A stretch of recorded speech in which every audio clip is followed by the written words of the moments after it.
what does it mean to be a Minister of Real-Time Governance? And does it have anything to do with the fact that you have sort of changed the ease of doing business mantra to speed of doing business? So tell us about it. Thank you very much for having me here.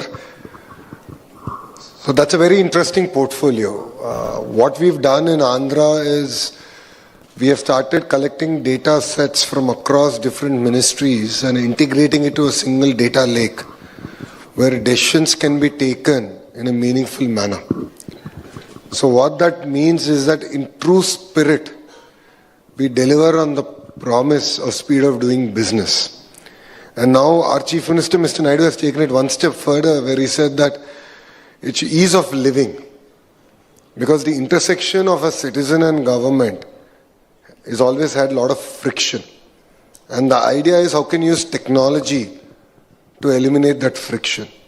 So what we've been able to do as an example, I'll share with you, is bring each and every government service onto a single WhatsApp number. So first we've done that. Almost 1,000 services are today available to my citizens. So whenever a citizen would WhatsApp me on, boss, I've had this problem. I said, you don't have to visit an office. Just go to that number, send a message, your issue will be resolved. You need certificates or anything. Everything is now digitized and delivered on their mobile phone. So that's one example. So that's how real-time governance is playing a lot more important role in integrating all the ministries, all the data sets to go about delivering effective governance. So invisible government, effective governance. That's our motto. So of your three portfolios, what takes up the most of your time? Honestly, everything takes up a lot of time, but what I'm very passionate about is education. Apart from the fact that I love kids, I truly believe that real change can happen in education. And as a nation, I believe that we don't have enough of focus on government schools, on government universities. And I believe whatever change we want to see in society should start from education. I'll give you a very simple example of it. We all talk about gender parity. When I became the minister, I asked this question to my department. I said, first grade, second grade textbooks have household chore photos. Interestingly, all the pictures have women doing that. I said, if that's what you're teaching the child, if that's the stereotyping you're doing, then what's the change you're going to bring when they're in college or when they come to work? So we did that change. We made 50-50. We said household chores, 50% men, 50% women. It might seem very trivial or simple, but please understand the power. Value-based education. We have one Mr. Chaganti Koteshwara Garu, who's known, and individually he's done a lot of sessions talking to citizens, bringing in a value-based system. So with his help, we got books written, books done. And we are getting him to go to all schools and universities and talk about value-based education. And he said a very interesting statement when I was in one of his sessions. He said, don't do anything in your life that you can't tell your mother. Just use this simple thumb rule.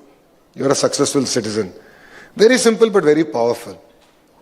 So these are little things that we are actually doing in the education system. And of course a lot more, but I believe real change can happen in Bharat if we fix our education system. And that's been my passionate portfolio. So I jokingly say I have Bharat portfolio and I have India portfolio. My Bharat portfolio is education, my India portfolio is IT, electronics and attracting investments. So since you talked of education, yesterday was the NEET retest. Now this was, an issue that touched not just students but entire families. It's an issue that doesn't just touch, the preparation that children make for one exam, but it also impinges on their entire future, their idea of the future. Whether they look at the future with anxiety or they look at the future with trust. I spent the last few days traveling in UP on the ground, and many students said to me that, the image of the Air Force transporting examination papers was a double-edged one. On the one hand, it could be reassuring, but on the other hand, it's an indictment of a system which needs the Air Force to transport exam papers. So when this NEET this leak happened and then there was a retest. You are part of the governing coalition. You are an education minister. You feel passionately about it. Did you speak to the education minister at the center? Did you give suggestions? What are your takeaways from this entire episode? Should further reforms happen in testing? Absolutely. No second thoughts. I think all of us accept that. And as a state, we have our own EPSETs and various other set exams that we do. Andhra has moved to completely computer-based testing. And I want to go further saying that I believe that exams shouldn't happen only once a year. When our children are aspiring for higher education, going to different institutions, one bad day could destroy their entire career in a year. So in my department, I only tell one thing to my secretary, my commissioners and all. I keep telling them that think about it from your own child's perspective. Look at education from that lens. See, we have this way of looking at it as, okay, I'm a minister or I'm a commissioner, I'm a secretary, I'm a teacher. I said, no. Think about it from your child's perspective. I have an 11-year-old boy. So whenever I would look at reforms, I would say, okay, let me put him as center of my universe. How would my decision change things for the good? I think that approach would really help us go a long way. Are reforms required in testing? Absolutely, no second thoughts about it. And this should happen across board. And after this incident, I've been, of course, reading a lot more on the global practices. Because as a state, we also run our own sets. So it's important that we also strengthen our ecosystem further and further.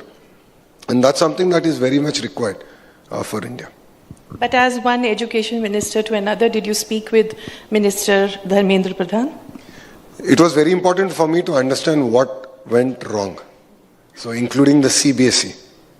Because if you look at the CBSE examination and the computer-based system, while from a minister's perspective, it looks really good. We have randomized it, paper has been sent out, testing could have happened. But then the results when they came in, it was a double-edged sword. So as a minister, it was very important for me to understand what went wrong. What were the corrections that are required? Because there's nothing, one thing we all have to admit is that there's nothing as a perfect system. We have to reform and improvise it as we go. So as a state and as a Telugu Desam party, we understand the importance of it. My chief minister, when I took the portfolio, is very clear. He said, children's future is dependent on it. Please ensure the systems are robust and stand the test of time and politics. And that's exactly what we have done. The other issue that has dominated the headlines in the past few days and weeks, regional parties. So they are falling like nine pins or being made to fall like nine pins. Your grandfather, NTR, he actually got together regional parties and other parties to challenge the Congress dominance at that time. Times have changed. Your party is now in a very crucial manner holding up the BJP's one-party dominance, one could say that. From where you are, your vantage point, inside the ruling coalition of a BJP dominant system, how do you look at this implosion of regional parties one after the other? There was Shiv Sena, there is TMC, there is talk of SP, there was AAP, all in the last few weeks. How do you look at this and what are your takeaways for the TDP? So Telugu Desam party as a regional party stood the test of time in politics. If you look at it I think it was 84, where Indira Gandhi ji toppled NTR ji who had absolute majority, using the governor as a tool. It has happened. And if you look at it, before that also few more regional parties, governments were changed. But only TDP's government was reinstated by Indira Gandhi ji. That is because of our grit and grit of our leader and our Karyakartas. Now, when I look at what's happening around me, I think the message is loud and clear that we should stand for our ideology as a regional party. We should stand for our Karyakartas as a regional party. And we have to double down on it. So parties that have lost their ideology because of winnings elections and coming to power multiple times, have faced challenges. Whilst Telugu Desam Party, though has won elections, has lost elections, has always stood strong. It's also a fact that few of our MPs in the last cycle left us. But we fought, we stood by people. And that is how, as a regional party, we have come so far. Even after 44 years, we continue to stand strong. And our support to NDA, this is a question that you also raised, has always been unconditional. Because our leader, Naiduji, and Telugu Desam Party fundamentally believes that India needs stable leadership. Well, if you look at what's happened in UK today, if you look at the number of prime ministers that got changed in the last decade, today the world is looking at India to provide greater stability. And we need a leadership that's going to provide it. Are reforms coming? Absolutely. And states that are willing to perform are benefiting from those reforms. So our support to NDA, so we walked back into NDA in 2024 unconditionally. There were no conditions. And we continue to support NDA unconditionally. However, on policies, do we have an opinion? Absolutely. But our opinion will be voiced inside a room, within the four walls. We have done this. On the Waqf bill, we have raised our opinion. We sent it to JPC. There was greater consultation. And our opinions, some of them which we felt were critical, were incorporated. And then it came back for voting. Even delimitation bill. When I got the copy of the bill, I remember so clear that we worked through the midnight. We checked all the legal positions. And I sent a status note to my leader, Mr. Naiduji, I think at 2 in the morning. So that first thing he wakes up at 4:30, he'll see my WhatsApp message. So my note was ready because I was in the field. He read it. And then we escalated it. We spoke about it with an NDA. So we have an opinion, absolutely. Do we protect the interests of our, Telugu people? Absolutely, no second thoughts. That's what we stand for. But we will voice our opinion in the four walls. Within the four walls. So you say you voice opinion in the four walls. Now the four walls of that coalition arrangement have changed from the time that your father lent outside support to the Vajpayee government. Now with you have two ministers in the Modi government. But the difference is that in that government there were coordination mechanisms. They were institutionalized, the to and fro with allies. There were allies in charge of committees, at the head of committees. Today, no such thing exists. Today, the interaction is leader-centric. It is not collegial the way it was. It is one-on-one with parties. So, don't you think that puts regional allies like you and even JDU and others at a disadvantage? I absolutely disagree with that narrative. Because whenever we wanted to voice an opinion on any subject, the doors are always open.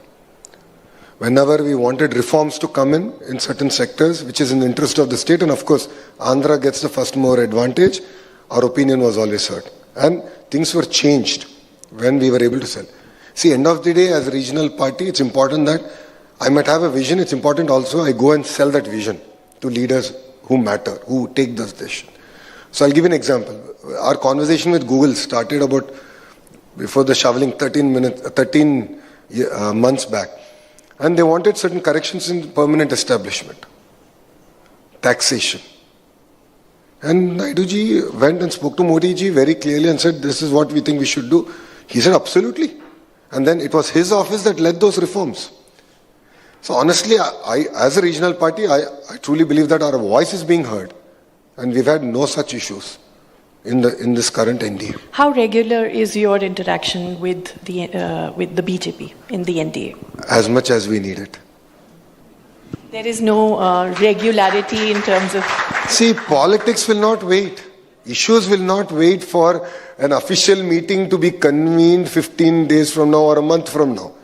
If I have an issue, I pick up the phone, I call the Honorable Minister, the subject, and rest assured, either they answer the phone or they call back within the hour. And say, yaar, what's the issue? Anything?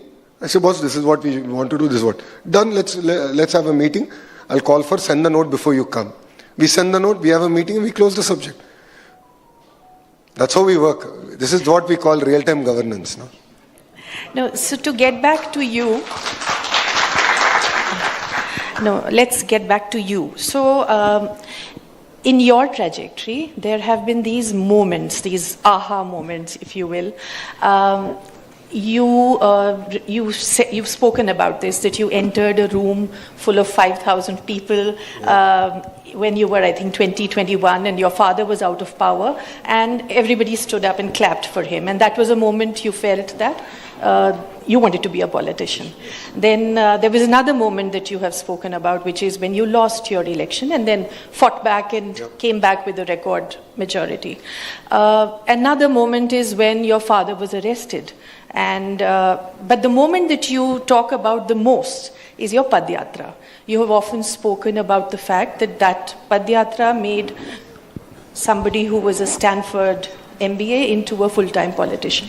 So tell us more about the Padyatra, also because given your other emphases and interests, which is, AI hubs, quantum computing, digital governance, e-governance, how does the Padyatra sit with that, and how necessary is the Padyatra in the time of AI? Many of you don't know, but I've always chosen the road less traveled. So if you look at it, I contested from a constituency that my party did not win since 1985. I lost in 2019. 5 years I didn't leave my constituency. I was very clear that I didn't have enough of time to convince my voters about my capacity and capabilities. And 5 years later, I won that constituency with 91,000 majority, which was the third highest ever in Andhra history. Ironically, all the three majorities happened in this election, the three highest majorities. But saying that, again, I chose HRD. Not many people choose education or HRD, but I was so passionate about it, I believe change should happen. So imagine I'm handling teacher unions, teacher recruitment, which is mirrored historically with controversy, and we've done it so well. So that's the trajectory I've always chosen. And Padyatra, I truly believe, was very important for me to understand Bharat. So when, in the previous term also of Mr. Naidu's, in his third cabinet, I was a minister. So when an MLA would come and explain to me about a certain issue, my ability to connect with that issue would be limited. But post the Padyatra, because I walked in his constituency, I heard the people, I spent 2-3 nights there, my ability to relate to that issue 100% exists. A lot more. So as I keep saying, Stanford MBA was fantastic for business, Padyatra was great for politics. Because I got to know. The IQ bit I got from Stanford, the EQ bit I got from Padyatra. So it was very important to connect. And that's when I realized that if an issue comes to me, via WhatsApp or any other mechanism, that means the issue has already boiled over, is my theory. So the pace at which I need to respond should be much, much, much faster. So this is what my Padyatra taught me. And, politics is a very interesting space. When you're in power, you tend to get carried away. And that happens with everyone. So for me, Padyatra, I have a coffee table book. Thanks to my wife Brahmini, who really curated it and put it together. I actually go back to it. And I whenever I get time... The coffee table book is on the Padyatra. On the Padyatra. I have a coffee table book. And only way you get it is if I give it to you. You can't get it anywhere else. It's not up for sale, but I reflected. It's a very emotional thing for me, because that's how I reflect back. Or whenever I feel tired after a long day, I look back and say, I've been sitting in an AC room all day, doing from presentation to presentation. I have no reason to be tired because I walked.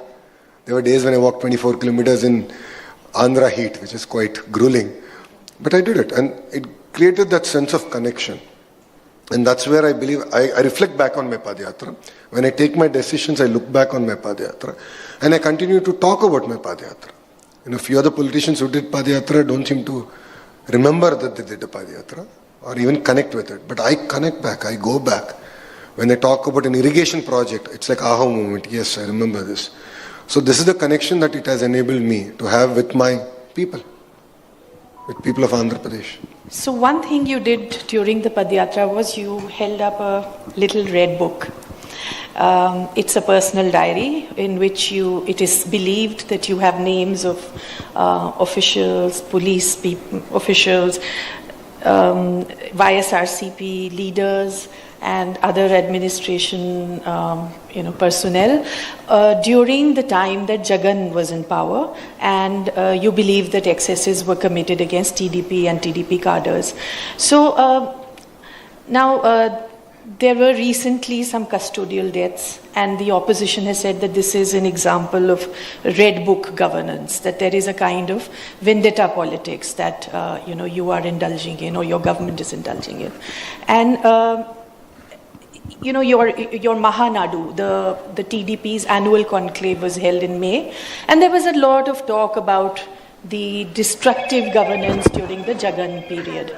So, the red book, the custodial deaths, the what is it called? The Godali, you call it the axe culture. Axe party. Yes, the axe party. We fondly call YCP an axe party. So it all seems, if you look at all these, that there is a lot of bitterness and hard divide between, government and opposition. You are young, you are open, you are moving ahead. Why do you think this bitterness, why would you want to carry this bitterness with you? I absolutely have no bitterness, number one. Number two, I have seen the political system since my birth. So, people blessing, God willing, I was born 14 days or a little bit more after NTRG became CM. I have seen how the cadre works. Because you're brought up in that ecosystem, you see it day in, day out, you hear. I've seen how IAS officers work. I've seen how IPS officers work. For the first time between 19 and 24, I've seen an institutional collapse. Now let me explain it a bit further. They foisted 23 cases against me. 23. Including an attempt to murder case. An SC/ST atrocities case against me. If I don't put a stop to this, and if I don't take the people to task who broke the law, then where is the end to this? Isn't that why we are elected, to uphold the Constitution? If you look at it, please go back and search on YouTube. Between 2019 and 2024, there were days where Mr. Naidu was not allowed to leave from his house, step out of his house, because police would tie ropes to his gate. He was not allowed to go. But today Jagan is happily going anywhere he wants. We don't stop him. Let's be very clear about it. The fundamental rights that the Constitution of India provides is being upheld by the NDA government. No second thoughts about it. Number one. Number two. Was there a custodial death? Yes, there was. It's a fact. It's known. What have we done? We have taken action. There's a murder case foisted. We have put a murder case against the person who's done it. And he's going to face the music of the law. Did Jagan do the same thing when he was in power? No. When our Karyakarta was killed, there's a video where he was beheaded. No action. When Dalits were killed, no action. So if I correct that, how is it wrong? That's something someone needs to explain to me. Did I talk about the Red Book? Absolutely. In every public meeting I would hold up and explain to people that people who broke the law will be brought to justice. If I really believe in vendetta politics, would Jagan be outside?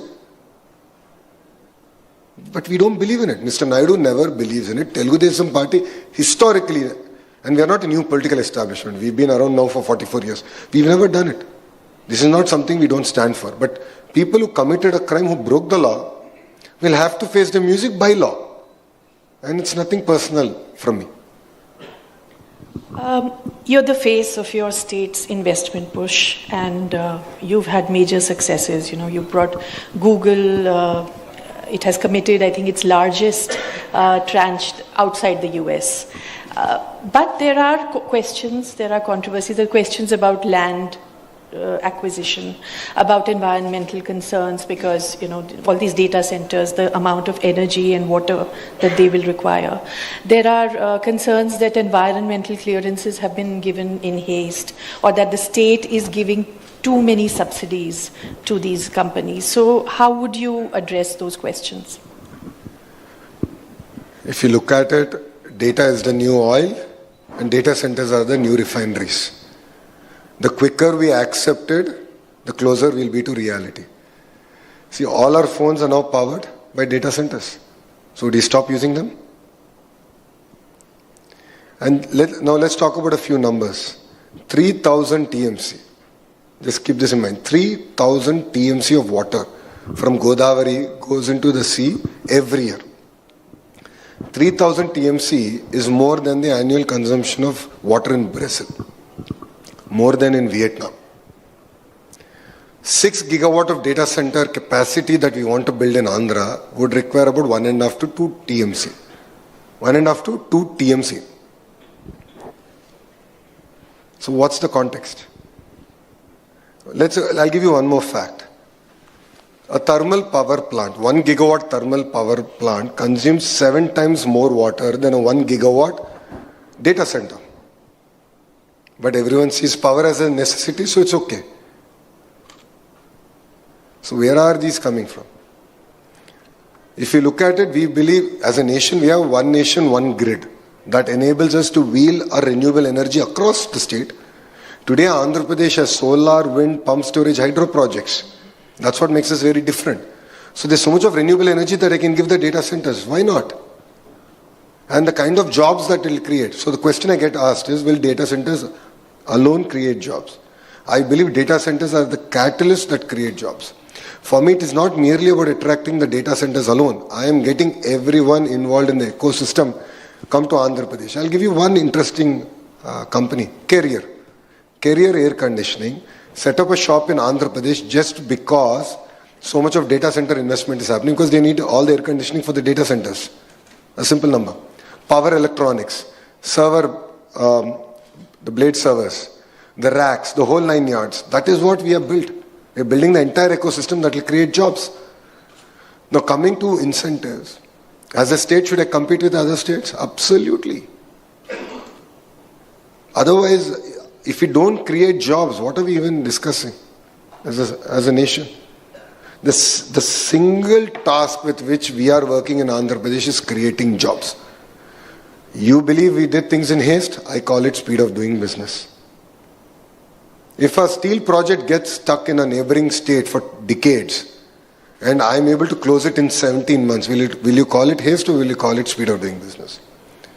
If AMCA, Advanced Combat Aircraft, Multi-Combat Aircraft of India, which is going to now get tendered out and soon it will get manufactured in Andhra Pradesh, we got it done in 37 days. 37 days. Raksha Mantri say first letter to 600 acres being allocated to Government of India at zero cost. We didn't even take a penny. We did it. Raksha Mantri came, laid foundation. Will you call it haste or speed of doing business? I call it speed of doing business. This is the way we work in Andhra. There are few partners, friends here who are from, who have made investments in Andhra. Please ask them at the speed at which we are working. We have to create jobs. Am I giving incentives? Absolutely. I call it the first mover advantage. Early bird incentive. And am I going to reduce incentives as I go? Absolutely. But then, if I'm going to say I will not give incentive, I will not give land, I won't give power, I won't give water, then how will I create jobs, boss? I'll give you an example of this. There is a policy called lift policy in Andhra Pradesh. So this is where top tier Fortune 500 companies, if they want to set up their GCC, will be given land at 99 paise. You heard me right, 99 paise. That one policy, I got cognizant.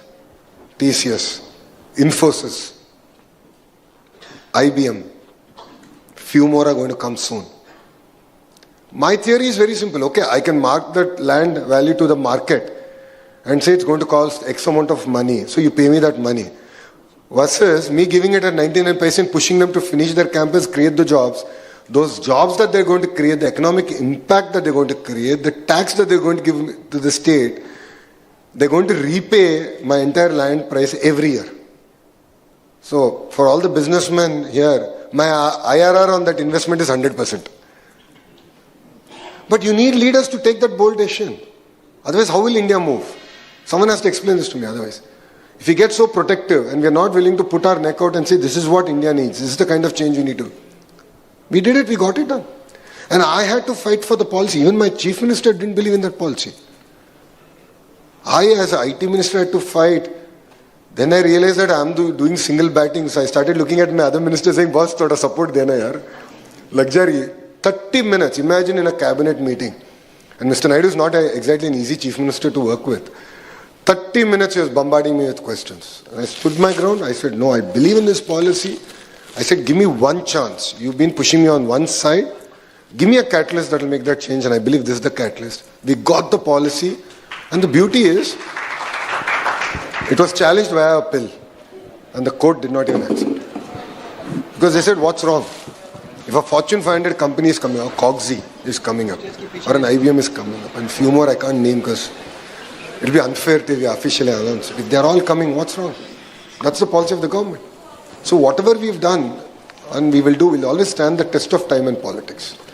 We will not take shortcuts. It's not favors being given to my own company or my friend's company. These are Fortune 500 gold standard companies. And I believe that's the policy revolution that we need. That's the push that India actually needs. And that's what I'm doing. You spoke of competition between states. So between Andhra and Karnataka, it's been particularly edgy. There was the case of a recent CEO, I think, tweeting about the traffic jams and the potholes in Bangalore. And you jumped in and you said, please come to Andhra Pradesh and we will give you better city infrastructure, we'll give you better roads and safer cities for women. So you have maybe safer cities for women or better roads, better infrastructure, but it is also being said that basically you have the center on your side. You know, mere paas maa hai, to mere paas center hai. So you have that big advantage. And how it could pan out for other states like Karnataka, which does not have the center's help, is that it could deepen a skew, the industrial skew between states, and that there would be some states that would be left out and others that have the center on their side which would take advantage of that. This is an amazing excuse that non-performing states use. If you don't perform, why are you blaming me from taking investments? If you don't lay roads, what will Government of India do? Someone needs to explain this to me. Like, you don't lay roads, you don't give 24-hour power, you charge your industrial customers 15 rupees per unit. And I as a state, I'm saying I'll compete on that, I'll do better. And then you blame because there's double engine bullet train Sarkar in Andhra, automatically things are going. Your inefficiency, boss. How can you blame me for it or blame the Honorable Prime Minister? See, the Honorable Prime Minister came up with a data center policy which applies for India. In the regulation, he didn't say this is only applicable. There's no star terms and conditions apply only in Andhra Pradesh. He didn't say that, no. He said states should compete. Why not? When states compete, India wins. It gets the best out of politicians. And I as a state will compete. And there's a lot of name calling. I said, no problem, boss. As long as we create jobs, this is all okay. This is all fair. It's fine. I understand it's hurting you, but that's okay. But is it going to stop me from attracting investments? Absolutely not. Now, is there an advantage of having double engine Sarkars? Yeah, absolutely. Why not? Because we have a voice at the table. But Andhra mein we have double engine bullet train Sarkar. Because for all of you, Namo means Narendra Modi ji. In Andhra, Namo means Naidu ji and Modi ji ka jodi. So that's what we stand for. We have two great leaders. And look at the way Naidu ji is pushing. So I'll give you an example, right?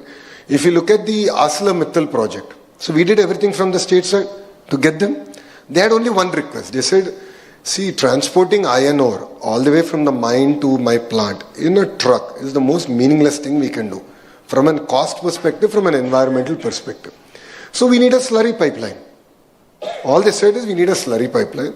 And if Naidu ji can put in a word to the Honorable Prime Minister, it will be fantastic. We said, absolutely, we'll do it.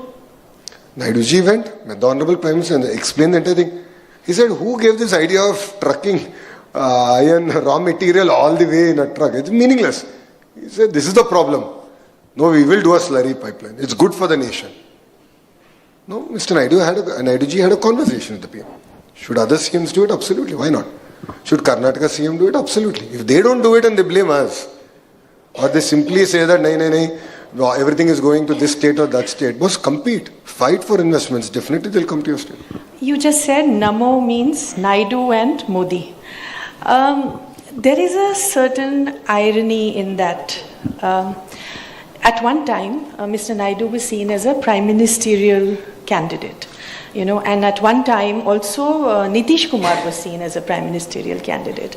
Today, you are putting Naidu ji in Namo and Nitish Kumar is also in the NDA. Two men who were at one time seen as much larger than their states and as people who could lead at the center are now squarely within the NDA with Modi ji, under Modi ji's umbrella. Do you think there is a sense of loss in this image? See, if Naidu ji would want to be the Prime Minister, he would have already been the Prime Minister in United Front time. He was offered the Prime Ministerial seat. He chose not to do it. He said, I have agenda cut out in my state, I need to do justice to my state. And it was not once, he was offered the Prime Ministerial role twice and he didn't accept it back then. It was very clear. And now, is our work cut out in Andhra Pradesh? Absolutely. And are we contributing to the nation? Absolutely. How are we doing it? Naidu ji was one of the important catalysts in telecom deregulation. In PPP coming into airports, he was the catalyst because he wanted to build a greenfield private airport in Hyderabad. That's how GMR took Genesis and built that world-class airport today in Hyderabad. Have we done it all over again? Absolutely. The data center policy. We've done it. So like this, we have played our role in the national discourse. But Mr. Naidu ji never as an individual aspired for higher office. He said, my task is cut out. And I don't know whether you followed, he's done yesterday, I think was it yesterday? Yeah, he did yoga. And my team said, oh boy, he has another, at least 4 terms ahead of him. Though. Like, look at his flexibility. He was a lot more flexible than I am. So, saying that, so he has a lot of energy. And his energy is very infectious. That's what brings us all to serve under his leadership. So I think there's a lot more he can contribute at the state level. And he can show a model. See, one thing we all miss is that if India has to become Vikasit Bharat, it has to be led by the states. If it has to be led by the states, you need competent, capable leadership to lead that. So India is not going to achieve Vikasit Bharat without states powering up. And that's what Andhra is doing. We are powering up. And we are growing. We are showing the way. And that's what makes Andhra very unique. In your family, you have 2 models of governance. NTR laid the foundations of the social welfare model. There was the 2 rupee per kg rice, and I think property rights for women. He was a pioneer in that as well. And then your father became identified with the IT revolution, the building of Hyderabad into a hub, international hub for IT. How do you see this balance of both models? I truly believe that both go hand in hand. It's very important to carry both forward. If you look at it, agriculture in the West, may it be Europe or US, it's highly subsidized by the government. Look at the corn lobby, look at the soybean lobby. I'm US educated, I know it. It's massive. And here we are saying that nahi, farmers ko kuch nahi karna hai. How does it work? Well, their governments are protecting their farmers and we say that nahi, it's wrong. I disagree with that. But we also have to invest in education, healthcare, infrastructure, lower cost of energy. So it's a very tight balance that governments have to do. So I've had this conversation with my leader, and Andhra's GST is roughly about 4,200 to 4,500 crores a month. And there's always a fight between departments. We want more money, we want more money. So I do this before a cabinet meeting. All the cabinet colleagues of TDP, we call it the breakfast. We just sit and have random conversation, no agenda, 90 minutes, just on what has happened in the last 15 days, what should we correct, so on and so forth. And in the cabinet meeting, I broached the subject, we are fighting for the money, that's only so much. Why don't we double that pie? Then they said, how? They said, let's ground every project that we've signed. Every project. So now I'm actively tracking 800 projects, which are medium to large. 800 projects. 25 business houses actually get a WhatsApp message from me either end of day Saturday or Sunday morning. Okay, these are your projects in Andhra, this is the status, and I believe you guys are slow in A, B, C, D, E. I tell them, because your team is going behind schedule. Because I said if I ground these projects, simply the amount of economic activity these projects will create, my GST will double. Simple logic. Is it important to do it? Absolutely. And do I need to take care of my farmers? Absolutely. No second thoughts. I can't just leave them high and dry. But I need to come up with innovative models. So for example, in farming, we grow commodities that is more required for India as a market. So there will be surplus. And that's where prices crash. We need to go commodities that are required for the global market. We need to get global best practices. And we need to create the entire supply chain robust system that is required for it.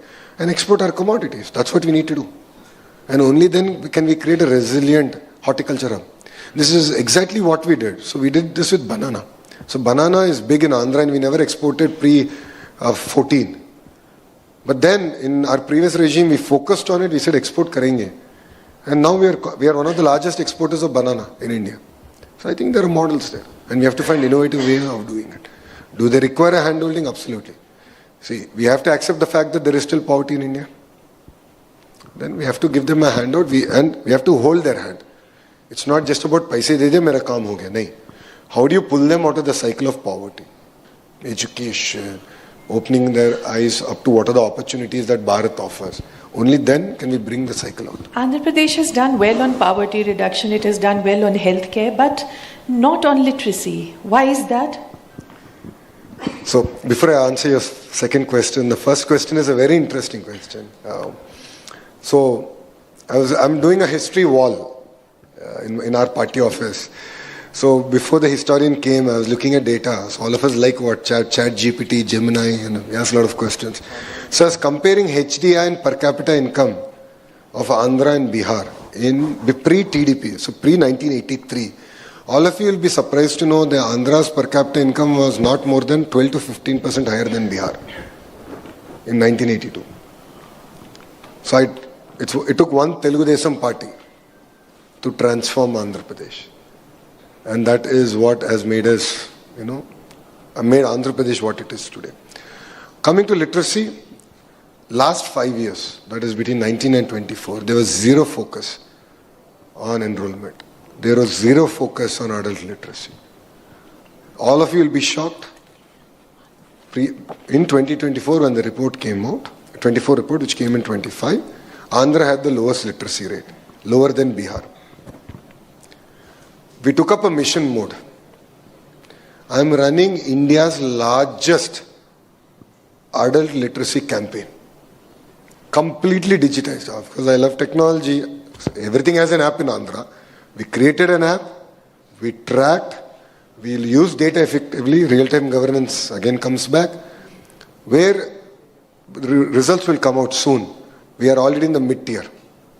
And I promised to Dharmendra Pradhanji that by 27 end, Andhra will be 100% literate. 100%. So on a mission mode, we can do it and we will do it. And that is the power of data. On delimitation, so Chandrababu Naidu has actually supported the government on its proposal. The government is going to bring the bill again of increasing, doubling every state's share, maintaining the ratio. But Shashi Tharoor recently tweeted in response to your father's support to the bill, saying basically that, if your salary is 2 lakh and your driver's is 20,000, after a 50% increase for both, yours will be 3 lakh, and your drivers will be 30,000. So the percentage or the proportional increase is the same, but aren't you going to be much better off than your driver after the increase? So how would you respond to those concerns that even with the same increase and keeping the same ratio, the southern states are going to be worse off than the northern states? And attached to that is your government has actually given incentives for having more children. That is also coming in this environment where there is a concern about population, representation. But aren't you putting a burden, an unfair burden on families who find it even difficult to support 2 children, much less 3 and 4? So to your first question on delimitation, again, all of us have to just go back to Article 81. Article 81 clearly stipulates that the number of seats will not increase, and based on 2026 census, delimitation will happen. So what all of them did was grave injustice to South India, because the amendment was meant to safeguard the interests of South. So I don't know where this logic came. 2, we are now 1.5 billion people. Some of our assembly constituencies, like my own assembly constituency has close to 300,000 voters. So there is unevenness in the size of an electoral constituency. It was also Pranab Mukherjee ji, if I'm right, who actually said that India actually needs 1,000 MPs. Because to represent the voice of the electorate effectively, be available to them, respond to them. 1.5 billion people. Do we need delimitation? Absolutely. Now this question is proportional representation. We obviously don't have the electoral college route, which is also debatable. So you win the popular vote, but you don't win the electoral college vote, which happened.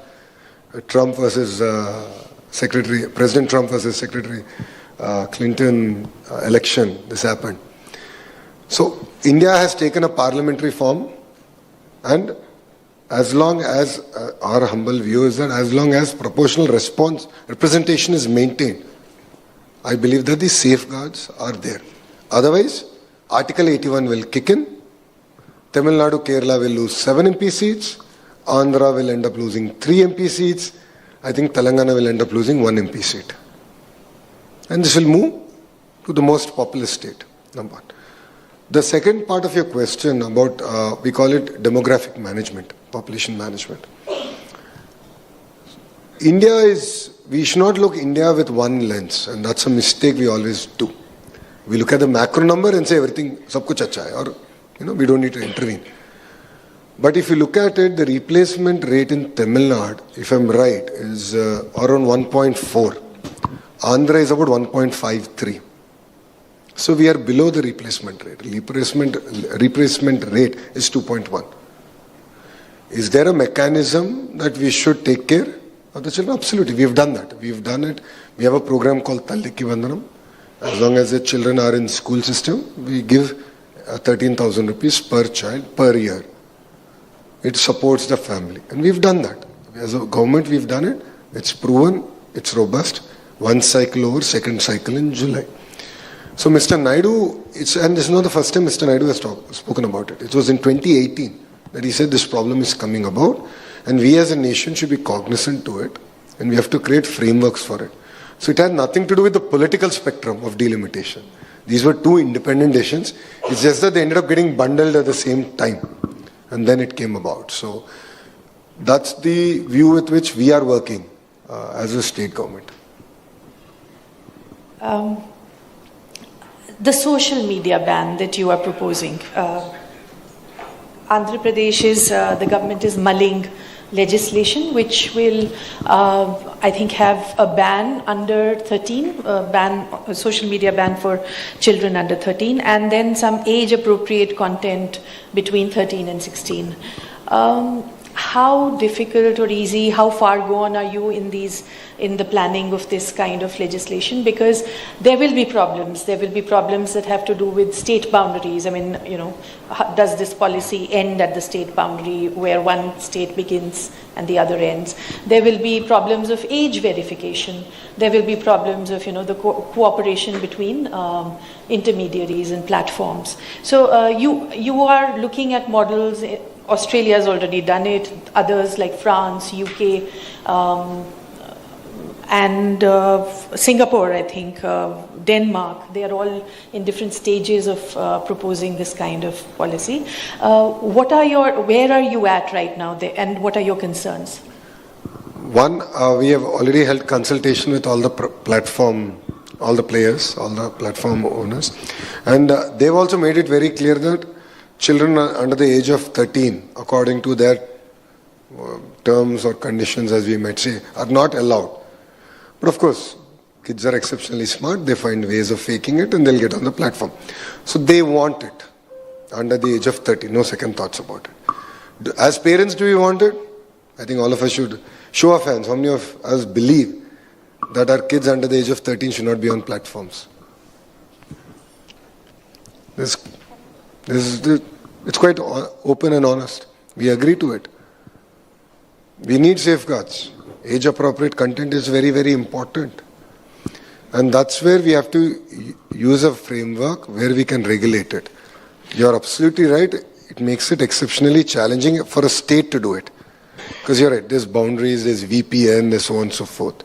This is where we're working with Ashwini Vaishnavji to figure out, can we do this at a national level?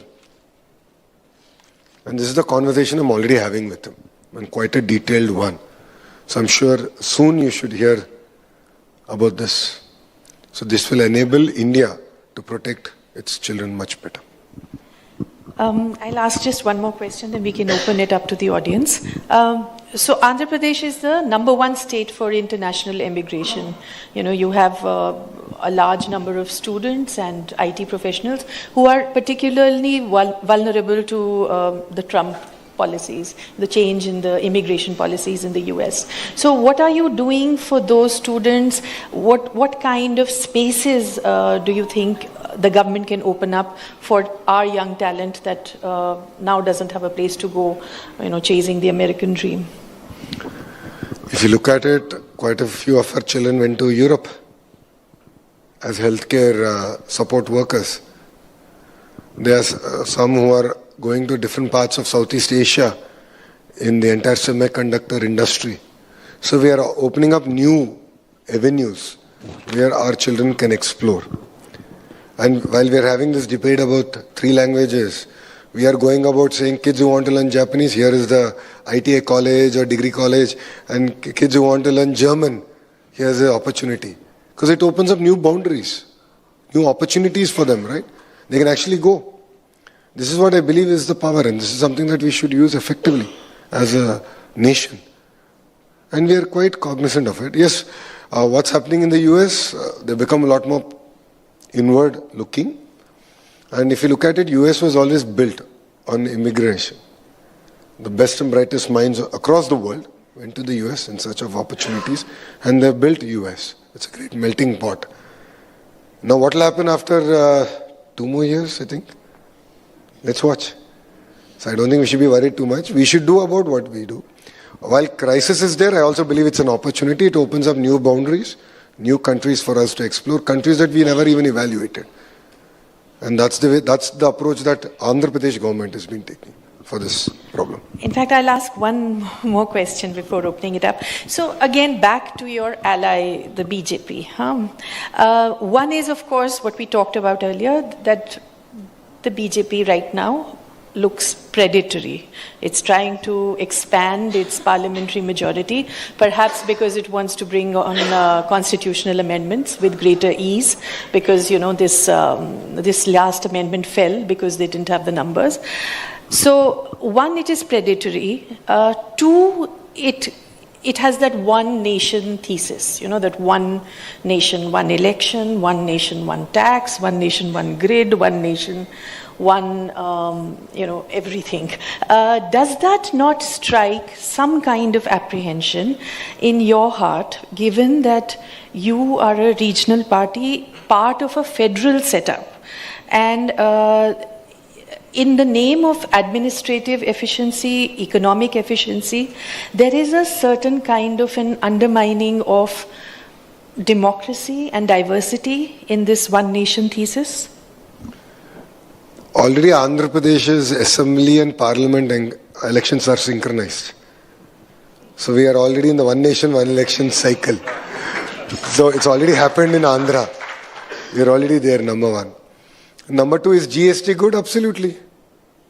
These are reforms that India needs. Does it put greater power in the federal dispensation? Yes, it does. No second thoughts about it. I'm not denying it. But at the same time, Karnataka is getting its money. So is Tamil Nadu. Before government changed in West Bengal, they got money. Whatever was due to them from GST, they got their money. So it's not that if really a federal government wanted to hold back and say, "Yaar, 3 mahine I'll not give you money," then it would be the case. But they've never done that. And that's not the spirit. See, please understand that with all fairness, BJP also understands that these South Indian states are also part of India and Bharat. So this discourse about North versus South, this fight, I don't believe in it. And this entire language thing, I mean, if you look at it, the way it was brought about, and they are trying to create a divide that, your own mother tongue is going to be destroyed, finished. It's unfounded. And parties that actually stood for it, look at what has happened today. So if we are a global economy, we are getting more and more integrated, we have to learn new languages, we have to build on that. That is important. So honestly, I don't see a challenge.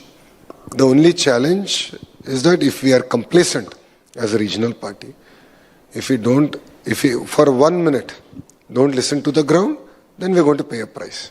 As long as we are rooted, grounded, continue to understand the aspirations of the youth in Andhra Pradesh, Telugu Desam party will have absolutely no problem. We'll open it up to the audience questions, and after that Anant will do his rapid fire with you. So first, Shyam Garu, please ask your question. Yeah, already I have a question. Shah mentioned value-based education. My question is cleared. Only one question. Mainly in AP, middle class families are suffering their children education. You have any ideology for that fear of middle class families? I'm sorry, what was the second part? I was not clear. Yeah, generally middle class families are suffering of their children education. So do you have any ideology for that family? You have? Ideology. Ideas. Okay. So my strong belief is that if you look at the Nordic countries, everyone sends their children to a government school. Right? Why are we not building that kind of an ecosystem? So if you look at it, I've always taken this bold statement. I've made this bold statement in the assembly that there will come a day when government schools, not all to start off, but at least some, will put, sorry, no admissions, school is full. And I had this weird problem in my own constituency the other day. So I've taken up a school and we have now systematically worked on improving. And we're doing this across state. Infrastructure is one part, but even the soft part, right? You'll be surprised. The other day one lady was having an argument with me, my voter. With all humility, she is my voter from Mangalgiri. And she had an argument with me that school full ho gaya, government school, why are you not taking my child? Give me a recommendation letter. I said, madam, I can't do it. I'm sorry, but the HM is a very tough lady. She has put a minor exam, your child has to pass. She said, no, I missed that. Then I said, agle saal, next year. She said, no. He said, you give my child a seat now. You'll be surprised, quite a few schools have that now in Andhra. Why have I done it? How have I done it? Point is, as a society, we glorify infrastructure, the hardware of a school. But we miss that a hardware without a software is useless. What is an iPhone without the iOS here? Or what is, Samsung without an Android operating system? Now, what's the operating system here? Our teachers. So what I've done is I've instilled a sense of pride in my teachers, a sense of confidence. Today, you won't believe, we're one of the very few states who have Teacher Transfer Act. Teacher transfers, there is zero political involvement in Andhra Pradesh. I got in that bold reform. I took it on me. We are the only state in India where we gave a front page ad where government school children who performed well, we gave an ad, again, mind you, without any photo of the CM or myself. In our school, there are no pictures of my CM or me or even my secretary. I said, I don't want your gyan here. No politics in schools. We gave a front page ad. And we have seen admissions improve after that. Funnily enough, we have seen admissions improve after that. And our children did a lot of programs, outreach programs to their own family, and we've done it. And that is the way. And that is very, very important for us to build as a state. So that is the way I look at education. It's very easy to simply say regulation is the solution for everything. But I honestly believe that governments are here to provide safeguards. And regulating everything is not the solution. So what has happened in the previous administration in my state is they started regulating, harassing higher education institutions. So what did that lead to? No one set up an university in 5 years of the previous government. 5 years. Today I'm proud to say BITS is putting up a quantum computing campus, a university in Amravati. We got it done. Like this, we are attracting world-class universities, ranging from Australia all the way to the US. You'll see a few more announcements happening. We need to bring in good quality institutions. We need to invest in research. That is very, very important. And it requires a lot of focus from us. Ananya Mukherjee. Hello. I wanted to ask you about higher education. What are the one or two big things that you're thinking? Not only which universities are coming, but qualitatively, like you mentioned about school education. What is the focus? My focus on higher education is that we need to move into research. There's a lot more work needs to be done. But the way we have approached it, in my humble view, is not correct. I have taken a more of a cluster approach in Andhra Pradesh, where I said the which cluster should focus on which sector. So we have a glass city, we have a space city, we have a drone city, we have a medical devices manufacturing city, we have a quantum, funnily enough we call it quantum village, quantum valley and quantum village. We've done that. Like this 20 to around 22 clusters, that's where I'm now working with higher ed institutions, both private sector and government, tying them up to the private sector, saying that, boss, let's get labs, centers of excellence, rapid prototyping research facilities. You fund chairs. And that is the mechanism that we're taking. And that is the way I believe that we can strengthen higher ed. 1. 2. I don't know whether you've been following, but we have changed the entire hierarchy of higher ed in Andhra, where now we have Commissioner Higher Education who takes care of all the administrative stuff. Earlier, Apshi, who was in charge of everything, I said, all you need to do is academics. Academics, academics, academics. You need to come up with curriculum that 5 years from now is relevant. Not something that was relevant 2 decades back or 2 decades ago. So that's the change we're doing in higher ed. So quantum. So we now have a minor in quantum as a state. We're doing a lot of work in AI, data, medical devices manufacturing. Material sciences is huge. So ArcelorMittal, as they're doing a plant, I spoke to Aditya. And Aditya, I said, boss, you have to do a materials, advanced materials university. And now, if you're following the news, we're doing the entire beach sand mining that's opening up with the rare earth minerals. Now, when I was in Russia recently and I worked with a few institutions there to come and do the entire research in our government university called Andhra University. We're now working on that. So tying the higher ed, both government, private sector, to the industry and what the industry really needs and where the government sees the next opportunities are is very, very critical. And that's the tight integration we're doing. And I'm also mandating a lot of things like facial recognition, B.Ed colleges, higher ed institutions. I said, as a state, we have fee reimbursement as a model. If I am paying for my children's education, I have right to know if they're coming or not. I think that's a very simple thing that I'm asking. So we're bringing about bold changes there. And if I'm right, we are the first and only state to have, again, thanks to RTG, to create an entire data set where I track a child progression from Anganwadi to lifelong learning. And I know who is dropping at which point and what is the intervention to be done, including predicting potential dropouts. So you're using technology to predict dropouts based on their family, socioeconomic status, so on and so forth, so that we ensure that no child is left behind. I understand there might be pressures. I understand that. See, honestly, I never did well with the Indian testing system, but I did exceptionally well in the American system. So I'm good at critical analytical thinking. That's how that system tests, and I did that quite well. Similarly, some of them have pressures at home, so they can't pursue higher education immediately. They can go the vocational route. Today, lift mechanics are getting paid a lot more than an IT professional. So there are opportunities available out there. So I'm now working with them. So we're creating vocational as a big focus area, like what Germany has done. So recently, all of you will be surprised, we just gave permission to a university in Sri City. Sri City is one of the most successful industrial estate in India. And there we're doing this program, and it's path-breaking, where it's going to be an internship where they'll come to campus, study 3 months, and then they go back to their job for 9 months. And then they come and again study. And we've already struck this. And I'm sure we'll crack this model. We need to crack this model, and this could be the way for India. But we can have a very long conversation about higher ed, because it's a lot deeper than what I can answer in 3 minutes. Shivram, please ask your question. Mr. Lokesh, I'm very happy the way you're progressing in the IT business in Andhra Pradesh.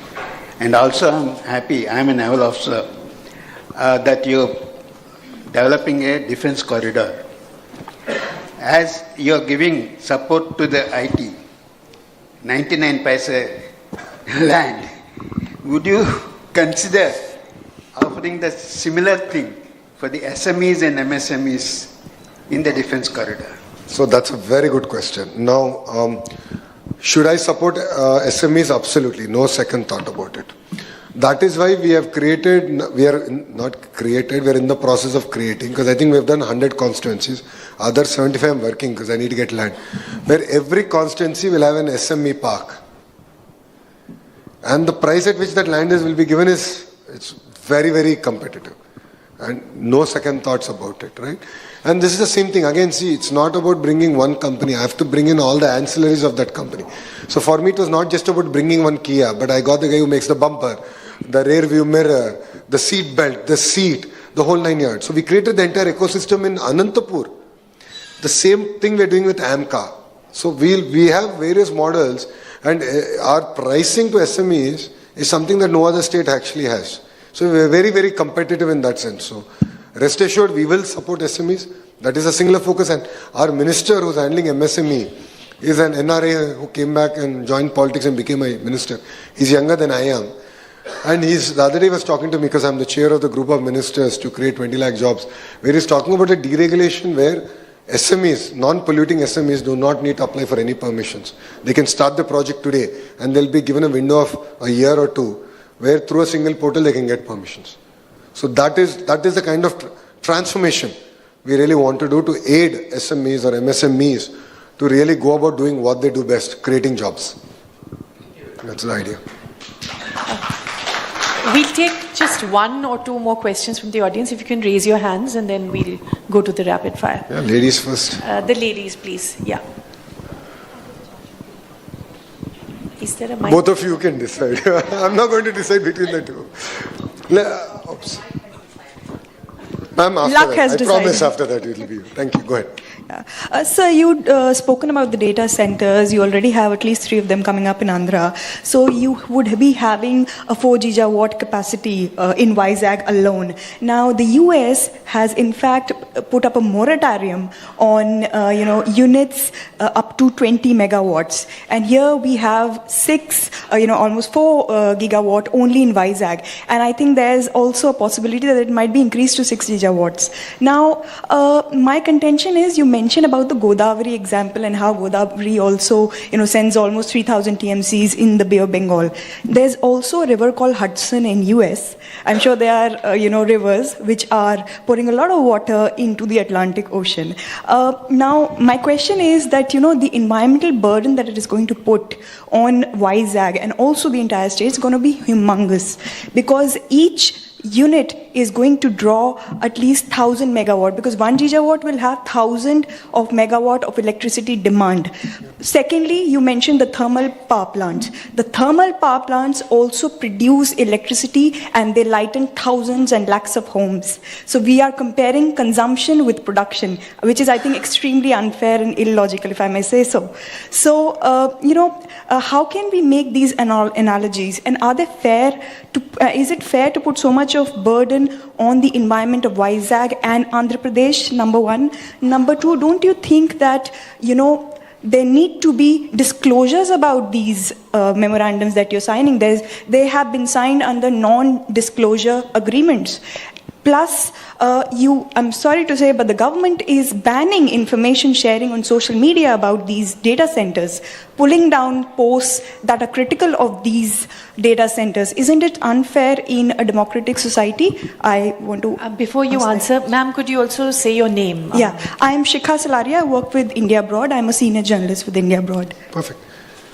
Now, you've answered the question. You're saying it's fine to have a gigawatt of thermal power, but not a gigawatt of data center capacity.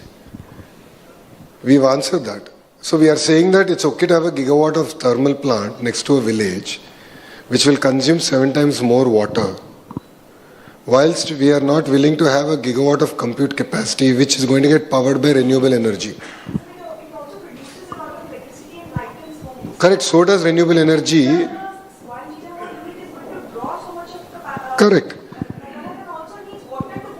Absolutely no second thoughts about it, but 1 gigawatt of a thermal plant consumes 7 times more water than a data center, number one. That is based on current technology. And I have seen technology which is air cooled, which will not even take water. And the amount of energy consumption in data centers is also now starting to come down. Technology is moving fast. Saying that, I have water, I'm going to use it. I have renewable energy, I'm going to use it. So I was asked this question. And then today our phones, all of us are using ChatGPT, all of us are using Gemini. Let's stop using it. Then let's stop using our mobile phones. Coming to us, the ban that you spoke about. Am I going to ban fake news? Absolutely. The post that you are referring to spoke about that we took land from Dalits, which is absolutely false. It is absolutely unfounded. Show me one person who has property rights and we have taken land from them. Ma'am, ArcelorMittal power plant, ArcelorMittal steel plant, 3,000 acres, 660 dwellings had to be moved. Amicably done. We understand that there's an emotional attachment with land. We've done it. Amravati, 35,000 acres were pulled from the farmers. We understand the emotion involved in it. We handle it with a kid glove. But then, if certain outlets want to defame this administration and Vizag on a false narrative, on a fake news narrative, absolutely I will take action. Because I'm sorry, these outlets are not talking about data centers coming in Navi Mumbai. Why are they not talking about it? Why is it only about Vizag? Suddenly everyone's talking about Vizag data center. It feels like only Vizag is getting all the data centers. Data centers going to Hyderabad. There's already data centers in Chennai. And more are still going. There's data centers in Navi Mumbai. There's data centers in NCR region. But no one's talking about that. If you have all noticed, no one's talking about that. But there seems to be a campaign, I'm sorry, I truly believe that, there seems to be a campaign against the kind of investments that's coming into Vizag. Ma'am, if there is one farmer who has land right, and if you believe that we have not done justice to it, please bring it to my attention, I will do it. No second thoughts. We are that open as a state. My MP is there, my MLAs are there. See, we also want to get re-elected, no? End of the day, we want to get re-elected. Why will I go take land from a farmer just like that? Right? He is one vote lost, no? But will I allow fake narratives to go? Absolutely not. Why should I allow fake narratives? I have a right to say that this is fake. This is not right. If some people are going to promote violence on social media, do I have right to take action? Absolutely. If they're going to build fake narratives like this, I've taken. Now there are more videos. In fact, go back to Instagram. There are videos where young kids, some 10, 15 kids, who are talking about what they believe are the environmental impact that these data centers might have. Have those videos been removed? Absolutely not. Please look. We have not touched. They have right to express their opinion. This is India. We have Constitution of India. They have right to express their opinion. But that particular video you are referring to spoke about the fact that we took land from people and that we didn't give, which I think it is absolutely false. That's why the action. So technology is here, and to all the Indians in the room, see, please understand that data sovereignty is going to be a big problem. All of us are underestimating it. There are AI companies who are forced by their governments not to give their AI models to the rest of the world. It is a huge competitive advantage that is getting built. They are going to become growth engines for those countries. And if we don't build compute capacity, if we don't build cable landing station, if we don't build renewable energy capacity, if we don't build capacity to manufacture these servers, power electronics, all in our sovereign land, we are going to be hung dry. One fine morning, if a country says, no ChatGPT to India, no Gemini to India, imagine the competitive advantage that nation will have, and where will we be? This is something that our Prime Minister is very cognizant about, our Ashwini Vaishnavji is very cognizant about, of course my Chief Minister is very cognizant about. And our policy is 6 gigawatts. We'll do 6. That's it. My CM is also very clear. 6 and not a megawatt more or megawatt less. Because we believe that is the sweet spot for our state. Now, am I getting renewable energy? Absolutely. I have solar, wind, pump storage projects. I'm going to wheel that energy. One nation, one grid. US does not have one nation, one grid. So that's how we are very different. So it's very unfair to compare an American system to an Indian system. They are powering all those data centers using gas turbines. And that's what is creating all this mess. Whilst I'm bringing all the renewable energy, which is otherwise getting sold at 50 paisa, 30 paisa on the grid. I'm bringing that, putting battery energy storage, doing pump storage projects. That's what makes Andhra Pradesh very different. Yeah, so, the lady here. Yeah. You mentioned job creation.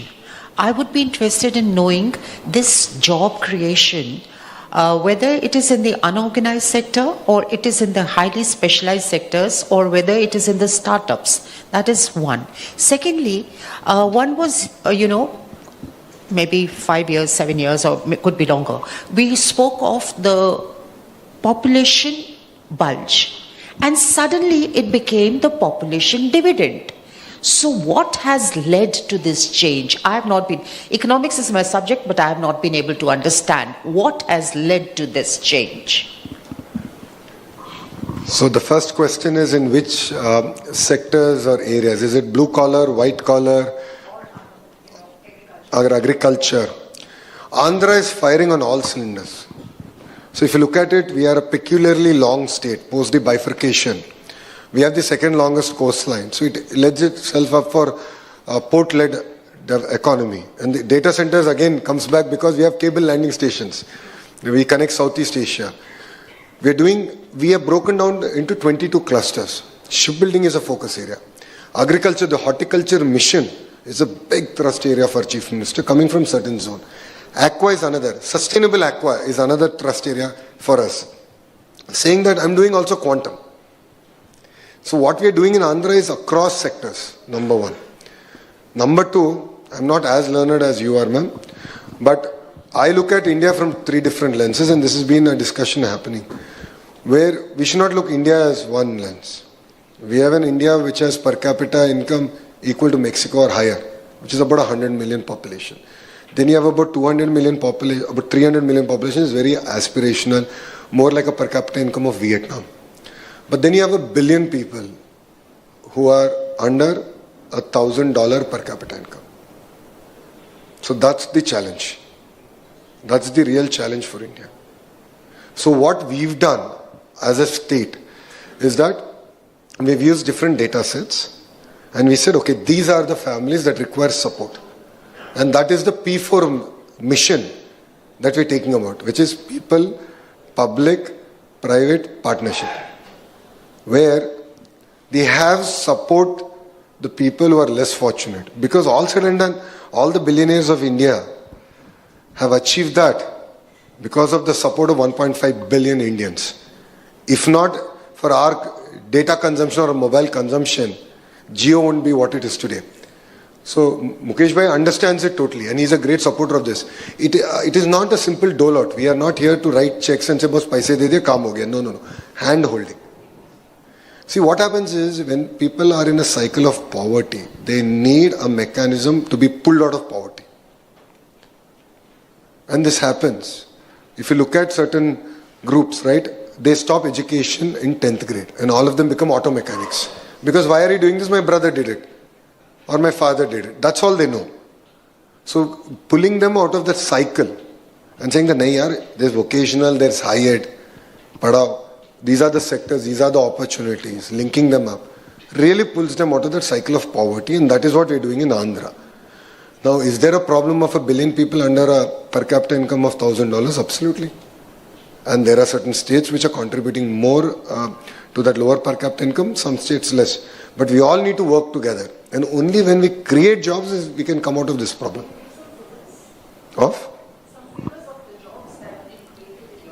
So far, that's a good question. So, if you look at our investments that we have signed, in their true glory, which is the 100% capacity, they'll roughly create about 25 lakh jobs. I get confused between million and a lakh.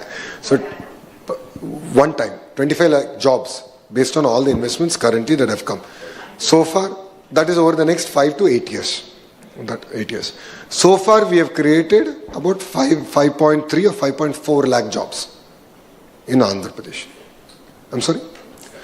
Manufacturing? I'm sorry, that's absolutely... No, Andhra mein hai. No, I am absolutely not, ma'am. Plywood manufacturing, Andhra is very big. We got ingot wafer manufacturing facilities. I'll give you another number. Andhra Pradesh today manufactures 60% of India's air conditioning. And by 2028, that number will be 85% of India's air conditioning. All done in one area in Sri City. It's one node. And that is where I'm working with that association to bring testing in, to bring ITI in. Same thing we've done in automotive. Royal Enfield is doing a facility now in Andhra, ma'am. Cognizant, again, we're talking about manufacturing. Now let's talk about the other side. Right? Cognizant is already created. Today only, I think yesterday or today I got a message from the leadership. 3,000 jobs done, Vizag. It all happened in about a year. Right? Infosys is doubling down on Vizag. So aqua is again a big sector. Horticulture is another big sector. We are doing this zero budget natural farming, which is a big push from my CM. And we're leading it. I visited a farm. I saw how income has improved and the cost has come down. So across sectors we are firing. So Andhra, if you have to serve our population, you have to do it in a very diversified manner. So that's where we come from. Ma'am? Demographic dividend. Well, we are reaping the demographic dividend as a state. I'll give you a few numbers. So if you look at our GST growth rate, we are one of the fastest growing. I think last month we clocked about 17% consumption growth. That's where it comes from. So demographic dividend is about how many jobs I create, how can I create opportunities for the youngsters, and them contributing back to the nation. This is a cycle, right? That's what I've understood. Correct me if I'm wrong. That is what I've understood. So in Andhra, we have seen that there's a GST growth rate of, I think, 17 or 18% in last month, May. Our power consumption year on year has grown at 17%. We are the fastest growing in power consumption. Because all the companies, it's not just data centers, ma'am, full disclaimer, it's across sectors. So it is across sectors. So we have steel on one side, we have ingot wafer manufacturing on one side, we have automotive two-wheeler on one side, we have EV battery manufacturing on one side. So 17% growth rate in energy consumption in our state. And this is before all these marquee projects are going to are just about getting grounded, right? All of them are doing the construction phase and so on. So imagine where Andhra will be in 18 months, 24 months. So already we are now planning our energy requirements that's required for us next decade. So our entire leadership has already started to work on it. Next decade, what is the requirement based on investments we have done, number of jobs it will create. Because on one side I'm going and selling my state saying, boss, aajao, I'll do this, I'll do that, speed of doing business and all. Tomorrow if I can't give them power, I'll be in trouble. So we are planning this out. So just FYI, not data centers yet. Okay, super. So I'm going to rapid fire. I'm going to change a little bit gear here and ask you to keep the answers very short because it's a rapid fire. So we need you to... A tough ask from a politician. Chalo, speed of doing business, speed of answering questions. Yes, exactly. So we'll try. And also have fun with it because the idea of this is to have a little bit of fun. With the benefit of hindsight, one mistake you think your father has made that you've learned from? Spend more time with my son. Okay.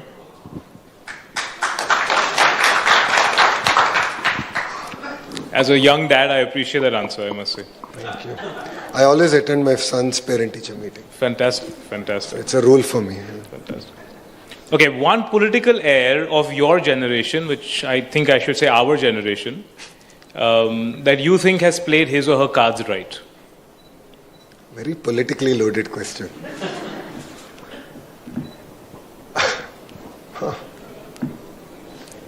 None of the above.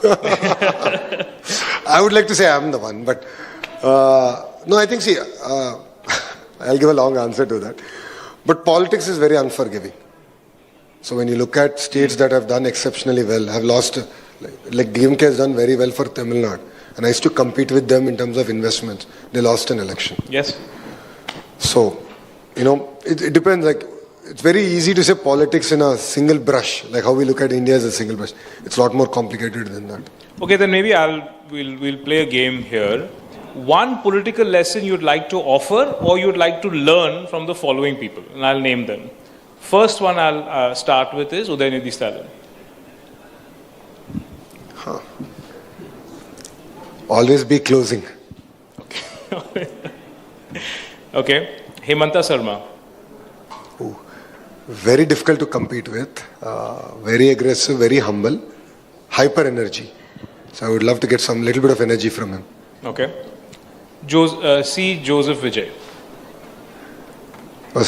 It's hardly been a few months since the government is formed. But still, he did something quite spectacular. So, his ability to capture the imagination of youth through social media. Is there anything common you think between Tamil Nadu, Sri Lanka, Nepal, Bangladesh? Absolutely. It's important to understand the aspirations of the youth. I think that's very, very important. It's very important to not take it for granted. So if you look at it as a Telugu Desam party, I don't know whether I shared the number, 50% of our legislatures are first-timers. Okay. 17 out of 25 ministers are first-timers. We have the youngest parliamentary party. Our MP, who's now Mocha, Minister of Civil Aviation, is the youngest cabinet minister ever in Indian history. Right. We have the fourth youngest MP in Rajya Sabha now. So we believe that the youth, when they are represented well, will be able to represent the voice of the various generations that are there. Okay. Prashant Kishore. Very interesting model.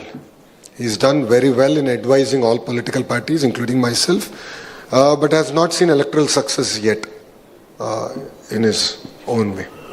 One lesson you've learned from him, or you want to give him, either way. Lesson I've learned from him is don't take elections for granted till the last vote is polled. Advice I would give him, good question. Keep at it. Okay. Keep at it. Okay. I've done it for 5 years. It might take a little bit longer, but if you believe in something, you can achieve it. Fantastic. Okay. Nitish Kumar's son, Nishant Kumar. Boss, I don't know him. Honestly, I've never met him. I don't know him, so. But you read the situation he's in right now. What would you advise him? But I have to meet the person before I can analyze a person. I think it will be very unfair to pass a judgment on an individual that I've never met. Okay. Because what comes on social media and what gets written is deceiving. I'm an example of it. Yeah. I was the second most trolled person in India. Second most? Trolled person. Trolled person. After Rahul Gandhi ji. I was the second most trolled person. A lot of people misunderstood me. My own voters misunderstood me. But 5 years later, things are very different. So I think it's very unfair to pass a judgment on a person who I've never met. Have you met Rahul Gandhi? No. Any advice for him? Any lesson you learned from him? Well, everyone's laughing in the audience. See, one thing I appreciate is that he walked. As doing a Padayatra, I know the kind of impact it has on a politician. My advice, well, he's a national party, I'm a regional party, and he's good 10 years older than I am or more, if I'm right, is that your learnings have to be imbibed. You can't just walk and forget. So because that's what I learned. So, I go back to my Padayatra book. Whenever I'm conflicted, I reflect. There's great lessons in your Padayatra. So never forget that. Okay, fantastic. Abhishek Banerjee. Well, he's having a tough time. He's facing his own sets of challenges. Defeat is never easy on a regional party. What I have learned from what's happening in TMC, I believe that we should not steer away from your core ideology, what you stand for as a political party. Even if you look at AAP, right, it started by standing for the Aam Aadmi. But then came the extravagant spend on the chief minister's residence with public money. If he earned it and spent it, no problem, boss.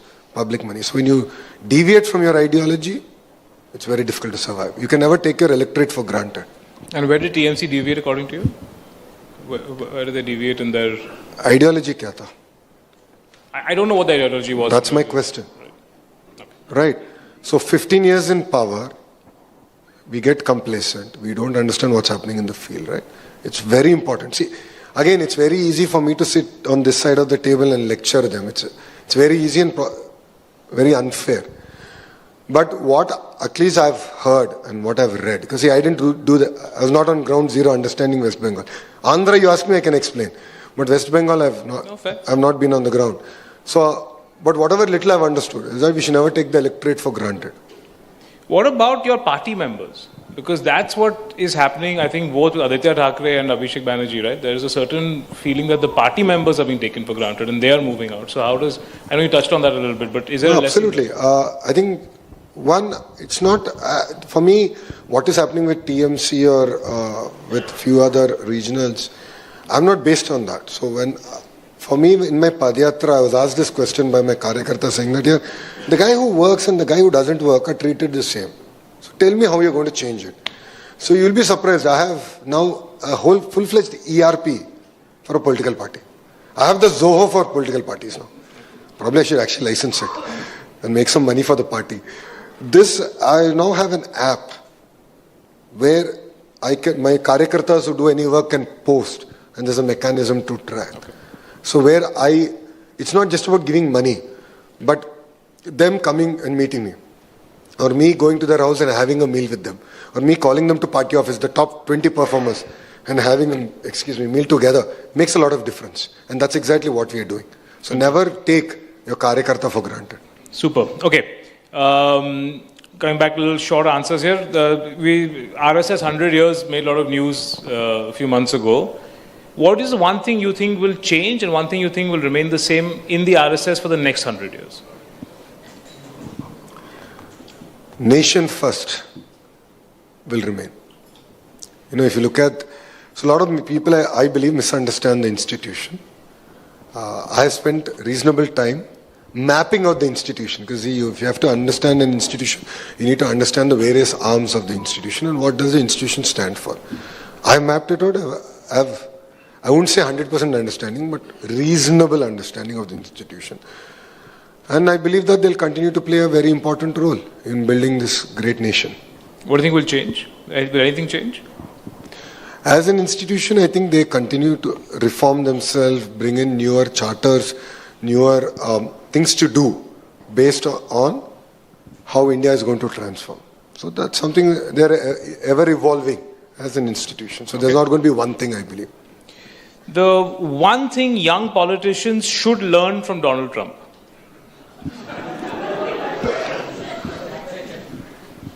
Take a private jet from Qatar. Then have government spend public money and paint it and take it back after you lose an election or after you deem it office. I think one thing you can definitely learn is to create a sense of pride in your nation. If you can at least appeal to that voter base. Is there anything you're nervous that young politicians are learning from Trump or they're trying to emulate from Trump? I don't think any young Indian politician is trying to learn or emulate from Trump. I think all of us are trying to steer our mothership away from that dialogue and be happy with what we're doing. Okay, wonderful. Okay, I'll end with two questions. One, something that I saw when I was into 2024, I drove across 4 states with a few group of friends looking at the elections. And the one thing that I saw in Andhra, and the buzz was, most expensive state to fight an election. I mean, the buzz was 100 crores that MLAs would have to muster up for constituency. And there's inflation in almost every state to fight elections. But is this something that you've thought about? Does it concern you? Is it real? Is it true? And how does one, is there one thing that at the third generation political now, do you see this election financing, the inflation rate of election financing, do you see that ever stopping? Do you see that ever? Are elections expensive? Absolutely. And this is a phenomenon globally. Mm-hmm. If you look at US presidential elections or even Senate, cost per election has been going up. But there it goes up for advertisement, door-to-door outreach, and so on and so forth. So Indian system works very differently. Is reform required? Absolutely. As a third-generation politician, at times even I get disillusioned, what is this? What are we in it for? You work 5 years, you serve, and then there's this ask that ends up coming. Then what is the point of what we're doing? I was a believer, and I don't know whether I'm right or wrong, that large denominations should be removed. And if you look at this is something that even my leader, Mr. Naidu, has been saying since 2012-13, that we should not have large denomination. But there's counter view that you'll have to start giving gold ornaments soon. But saying that, I think it's also important that the electorate also matures. It is not fun for anyone here. If the electorate is mature enough to understand who is right and who is wrong, if they're able to differentiate between this and say no, mat dena mere ko, I don't need it. That's really utopian. But then why are you holding politicians to higher standard and not the electorate to higher standard? So you have one benchmark for the politician, the other benchmark for the electorate. Is that fair? It's not fun for anyone. It's not at all. And I told you, as a third generation politician, it's shocking what's happening, right? So it is important that we have to have this conversation. I think we need to take this conversation to the grassroots. And change has to start somewhere. We can't just say that we'll sit here and have this conversation in Delhi. We should have this conversation in our gully. We should bring about this transformation. We need to talk about it. And this is a conversation I have with my MPs and my MLAs, and we keep discussing. Okay. Of course, we are yet to find a solution. Yeah. And when we do, I'll share it with you. Okay. Last question. I live in an island called South Bombay, which doesn't really interact much with other parts of the world, doesn't know other parts of the world exist. But the one story that keeps coming to people in South Bombay that I want to ask you about is about a meeting that apparently happened with your father, a corporate leader, a former vice president. And this story keeps coming up. So I want to give you a chance to kind of respond to it. Do you know about the story I'm talking about? Was there this meeting? What happened in the meeting? Is it a fiction of somebody's imagination? So I don't know why the story keeps repeating again and again and again. And it's always that TDP has to prove itself that yes, we are in India. So every 3 months, 6 months, a year, a story, someone writes that TDP is upset, or someone writes that TDP is going to go its own way. I'm like, there was never a conversation. There's no need to be upset because all the doors are open. Was there a rumor? Absolutely. And I went to the Prime Minister. I met Modi ji. Because in that rumor, Lokesh was also evidently there. Okay. And I told him the context in which I met the person and the conversations I've had with that person. And the Honorable Prime Minister laughed and said, one, no one told me. Two, if anyone tells me, I'll of course check. And of course he has all the investigative agencies that India can offer. He will check. He said, I'll call you. I'll make you sit in that chair and I'll ask you that question. But just because this rumor came doesn't mean you stop meeting people. He said, you're a politician, go meet everyone. Even in Congress. It's important you meet. If you're a politician, how will you otherwise get feedback? So I was very frank. That is a frankness with which we're able to have a conversation in this NDA dispensation. I mean, with all fairness, I am a state cabinet minister. Yeah. Modi Saab is our Prime Minister. He doesn't need to give me any time. But when I asked time and said, boss, I need to clarify this particular thing. He gave me time, 30 minutes. I sat in his house and I clarified the position. And he was absolutely clear about it. See, our support to our Prime Minister is unconditional, will continue to be unconditional because we believe he's the right leader, right place, right time. India needs political stability. India needs strong leadership to take us forward. He is reforming. He's working exceptionally hard to reform the various central regulations which will help states like Andhra Pradesh to lead and grow faster and create jobs and reap the demographic dividend. So that is my agenda. So with that, it's a rumor. But the rumor was two people, former VP and a corporate leader. Was it only, because you mentioned one, so was it only one person or was it both? Or? I only met one person during that time. So I clarified. It's very important. If you're an honest ally with this dispensation, or any dispensation, I believe it's important to have a frank conversation. And to be fair, the Honorable Prime Minister has always given time when asked, and he's willing to have a very frank conversation. He's guided me on many questions that I've had, including data centers. And he's also guided me when I went and had this conversation regarding this rumor. It is absolutely a rumor. But there was a coincidence in me meeting and this rumor coming out, timing, a coincidence. I was very honest. And I loved the honesty he had. And he was very clear, boss, you're a politician, meet more people. Go there, you have to meet everyone. And after that, I've been meeting pretty much everyone. Wonderful. Wonderful. Thank you so much for your candidness. Thank you so much for your time. What a great conversation. It's always so refreshing to hear young politicians, and I know it's almost a cliche to say that, but it's always nice, especially, in a sense, we're both third generation, and it's just nice to see the energy and just the candidness. Thank you. Well, together we should make Bharat proud. Absolutely. It's a lot of work. Thank you. Jai Hind. Thank you. Please remain seated. I now invite Raj Kamal Jha, Chief Editor, The Indian Express, to present a memento. I request everyone to please remain seated. This illustration is by Shyam Prasad. Please pull in my cheeks a little, I worked very hard to pull this in.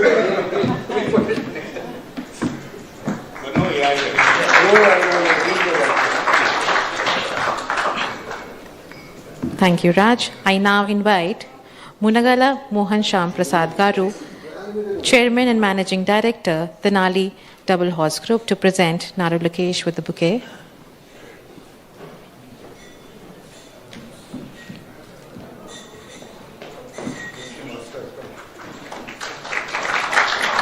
Thank you, sir.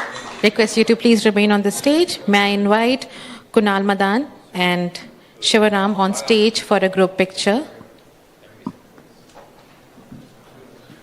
May I invite Kunal Madan?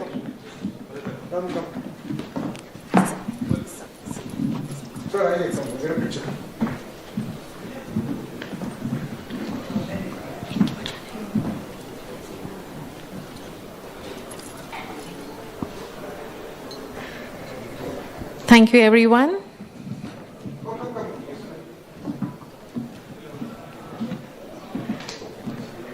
I request everyone to please remain seated.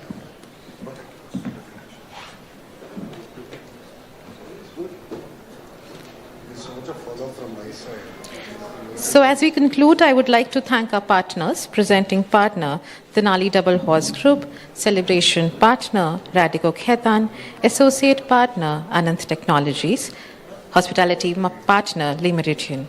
Request you all to please stay back and join us with some cocktails and snacks.